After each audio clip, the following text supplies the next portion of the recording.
Yes, as you can tell from the title of the video, something has murdered two of my fish. It's sad. The first one was a blue butterfly koi, and about after a week that we got him, we noticed that he had a white kind of patch on the side that looked like a bruise or something.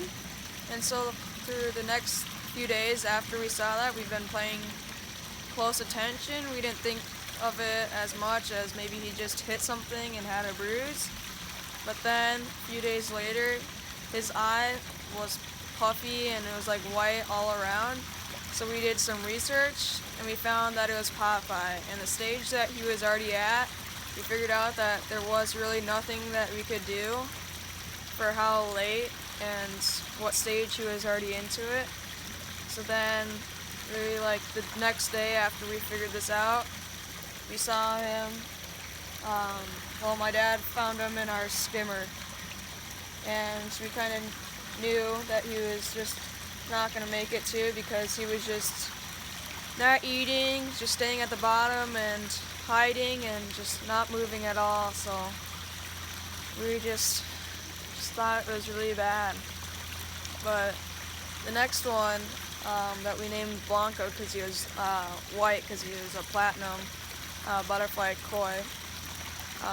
Then we didn't really, like a week later or something, we just thought it was his normal way of just kind of not hanging out with the koi, but usually koi are supposed to hang out together as a group, and he was just kind of, we thought, independence. But then a week later we noticed that he wasn't eating very much to very little. Even if I sunk down the pellets into the water right in front of him, he would actually move away.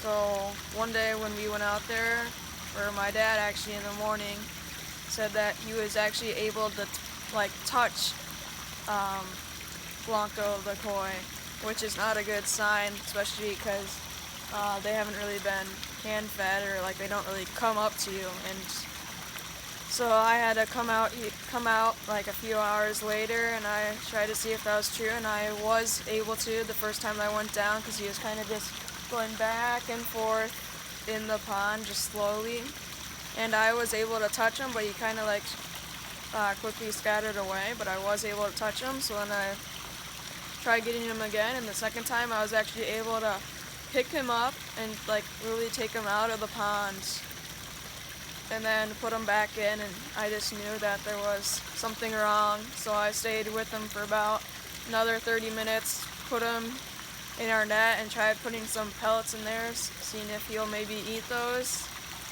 And then within another 10 minutes, he was gone. Well, here's Blanco. Just floating, dead. Sad day today. Seeing Blanco dead. Real sad. But we're gonna try to figure out what happened to him and see if we can prevent it happening to the other fish. Hopefully it's not contagious though. So we'll see. So those were our two koi that died, and after that we were really wondering what was wrong. Maybe it was just the koi breed or whatever koi we got from the person, because the smaller fish that we got later, they haven't had any problems. There's only the main, the bigger guys that we got at first. So we bought a test kit, more advanced, because the one before was these strips and they didn't have as much in detail of stuff. They only had pH and nitrite.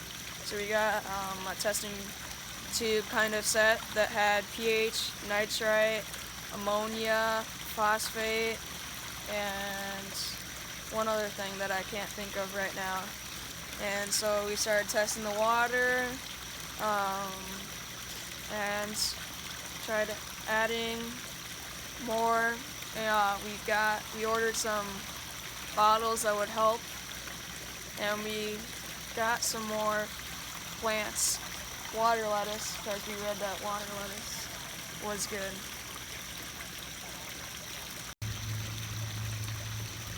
Hope this was helpful for everyone. So if you see something a little bit off about your koi, you should try testing your water and just keeping an eye on them and researching so that what happened to us does not happen to you. Thanks for watching. Please like and subscribe to the video.